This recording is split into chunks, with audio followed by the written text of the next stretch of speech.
Diputada Margarita Stolbizer, continúe en uso de la palabra. Gracias, presidente. Antes de pasar a hacer la defensa del dictamen de minoría que hemos firmado junto a la diputada Mónica Fein, lo primero que quiero es destacar el papel que ha cumplido esta Cámara de Diputados desde que comenzó el tratamiento del proyecto de ley enviado por el Poder Ejecutivo allá por diciembre. Sobre todo destacar de qué manera fuimos trabajando con capacidad de escucha, con vocación a la participación ciudadana, discusiones maduras, no livianas, fuertes, y me parece que lo hicimos en el sentido de recuperar para el Congreso el rol que la Constitución nos asigna en el proceso de sanción de las leyes. Y de esa forma también logramos demostrar que el Congreso tenía la capacidad de poner límites. Y pusimos los límites. Y el Poder Ejecutivo recogió el guante, reconoció y cambió su estrategia.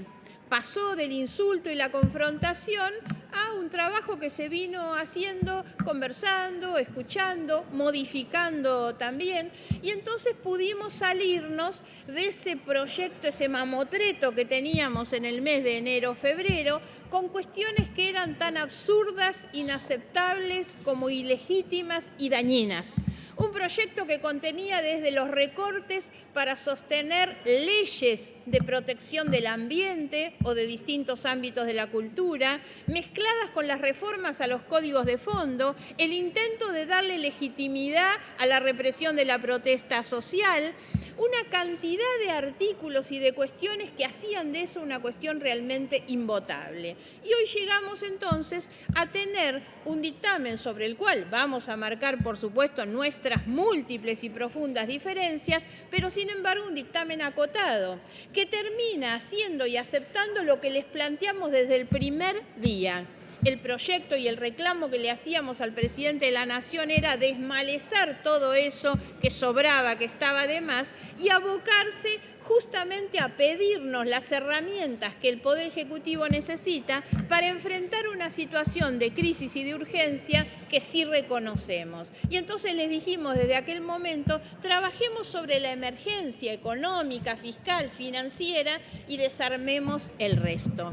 Así fue tomado y entonces llegamos hoy a un tratamiento mucho más razonable, insisto, salvando las grandes diferencias que por supuesto tenemos con los contenidos. También nosotros hemos definido una posición frente a lo que considerábamos dos estrategias igualmente equivocadas, y así lo vinimos planteando. La estrategia de la confrontación iba de la mano del vamos por todo, la pretensión de abarcar o de que el Congreso le diera absolutamente todo, una cantidad de facultades inmensas, más toda esa sanción que venían, y por el otro lado, la estrategia del nada.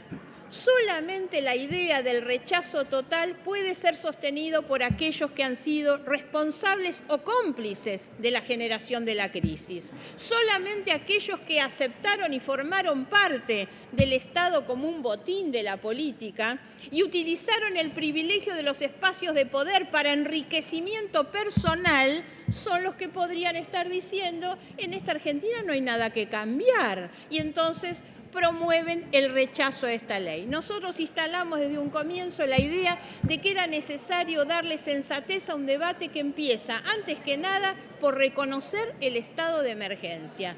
Yo escucho al diputado presidente del bloque hoy opositor decir sin ponerse colorado, no se puede ser transparente con un gobierno de tramposos y mentirosos. Eso acaba de decir. Claro, lógicamente no se pone colorado porque lo que viene es de la experiencia de haber bancado un gobierno nada transparente. Por esa razón lo que intentamos nosotros es poner sensatez, racionalidad, y nuestro dictamen recoge un poco eso. O sea, el dictamen nuestro es, primero que nada, decir, reconocemos que existe una emergencia. La emergencia está y sería de necios, por supuesto, no reconocerla, y aceptamos entonces que el Poder Ejecutivo nos pida cuáles son las herramientas que necesita para enfrentar esa crisis.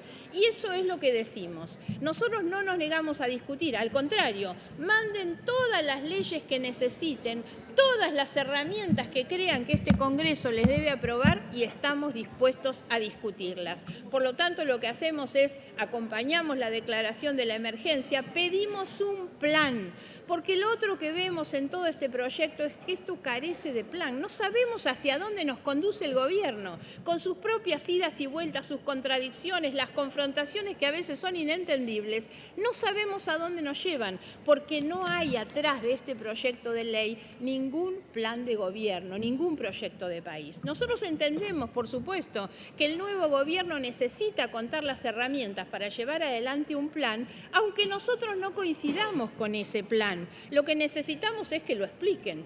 Por esa razón es que en gran medida nosotros vamos a fundar nuestra oposición a las facultades delegadas, porque las facultades tienen que tener una base que exprese el plan de gobierno, una base que sobre todo reconozca la finalidad pública que tiene que tener esa cuestión de las bases.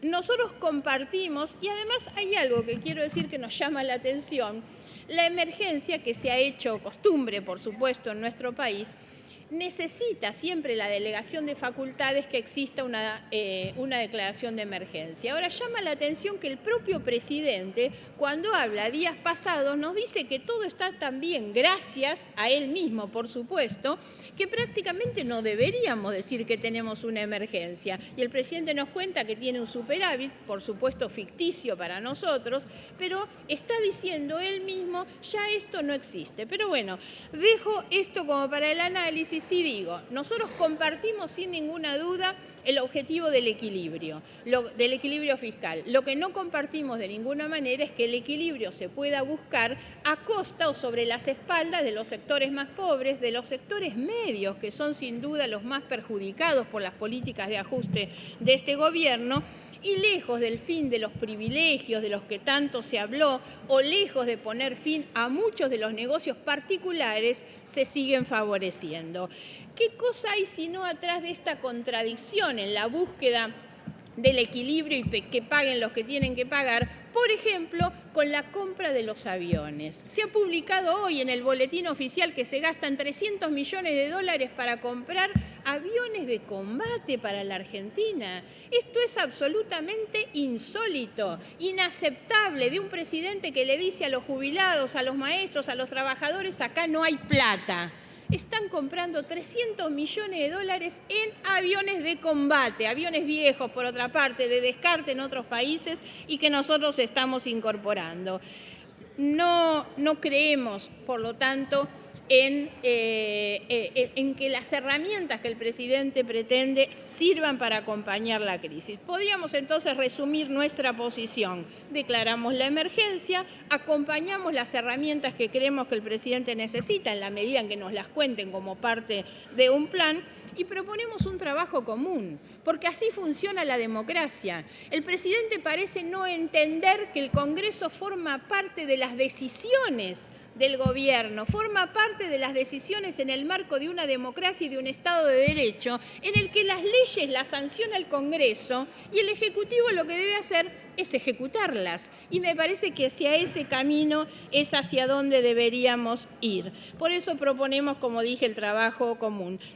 No nos parece que evitar la convocatoria, como se ha hecho, al trabajo de comisiones específicas para dictaminar sobre un proyecto que tiene muchos capítulos demasiado específicos, me refiero a la Comisión de Legislación del Trabajo, a la Comisión de Energía, por ejemplo, sea un buen camino.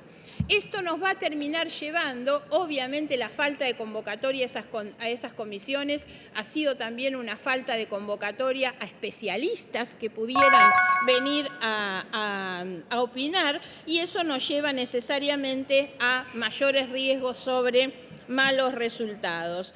Lo que se quiere ganar hoy en tiempo para agilizar el procedimiento puede llevarnos a la judicialización por inconstitucionalidad de las cosas que se están resolviendo. Lo que nosotros planteamos es combinar la emergencia, la urgencia, con el respeto a los principios democráticos y constitucionales. Queremos una ley que contenga estas dos cuestiones. El punto entonces es la Constitución, y esa es la fundamentación para nosotros principal para decir no absolutamente a todo lo que implica la delegación de facultades propias del Congreso al Poder Ejecutivo de la Nación. Esto está no solo explícitamente establecido en el marco de la Constitución Nacional, en el artículo 76, sino que además en el artículo 99, inciso 3, le prohíbe al presidente asumir atribuciones legislativas. Lo que se pretende con todas las facultades, nosotros vamos a votar, advierto, en contra, no solamente de todas las facultades delegadas que están en el capítulo de reforma del Estado, artículos del 2 al 6, y por eso me parece que andar discutiendo tampoco sobre el artículo por artículo, hay que votar en contra de todo el capítulo. Vamos a votar también en contra de muchas de las otras facultades delegadas que están encubiertas engañosamente en otros artículos del proyecto. Me refiero a los artículos 158, 159, 160, referidos a los temas de energía. Para nosotros esto está absolutamente reñido con nuestra Constitución, y lo que hay por detrás de esto entonces, ¿qué hay? Estamos sin ninguna duda frente a una vocación de concentración de poder. ¿Cuál es la finalidad? Es desde luego sortear los mecanismos de control institucional que entre otras cosas también tiene que hacer el Congreso de la Nación. Para nosotros esto no es un ejercicio válido, no contiene además las bases que la propia Corte Suprema de Justicia ha establecido, porque implican que exista una política legislativa, y eso es sin duda diputada, por favor. no hay. Ya termino, presidente, gracias. Anticipamos entonces que no vamos a acompañar, nos queda después para plantear nuestras diferencias muy fuertes y por la misma razón de inconstitucionalidad respecto del capítulo del empleo público, en el que se quiere llevar al empleado público a la condición de empleado del sector privado, violando el artículo 14 bis de la Constitución Nacional, que establece con claridad la diferencia entre la estabilidad propia, que obviamente impide llevar esto al despido. No me puedo extender más. Digo, de todos modos, para cerrar, que sin perjuicio de las posiciones que vamos a ir planteando en el momento de la votación en particular, lo que quiero es advertir sobre una mirada general que tiene todo este proyecto. ¿Y por qué lo digo? Sinceramente, porque me vengo preguntando quién lo redactó. Es imposible, o tal vez lo que me debería preguntar es cuál es el funcionario que copió y pegó lo que algún privado le había hecho, porque todo el contexto de esta ley es realmente una proclama de privilegios que se destinan al sector privado, de los grandes grupos económicos, no de los pequeños. No hay ni una sola ventaja para las pequeñas y medianas empresas, sino al contrario. Entonces, no tengan duda que no puede esto haberlo escrito un funcionario público, no lo puede haber hecho. La política de desguace brutal del Estado que se está promoviendo y la transferencia de beneficios brutales hacia el sector privado no lo puede haber hecho alguien que trabaje en el Estado, aun cuando venimos escuchando al propio jefe del Estado renegar contra el Estado desde hace mucho tiempo. ¿Quién lo hizo? Por supuesto. Estamos una vez más entonces frente al desafío de sostener desde este Congreso nuestro rol institucional, el equilibrio de poderes, porque de esa manera defendemos el funcionamiento de una democracia, porque esto, las instituciones fuertes y sólidas, son el único camino que permitirá a la Argentina encaminarse hacia un modelo de crecimiento, de desarrollo que permita a todas las personas poder contar con condiciones y posibilidades a través del ejercicio de sus derechos. Muchas gracias. Gracias, diputada.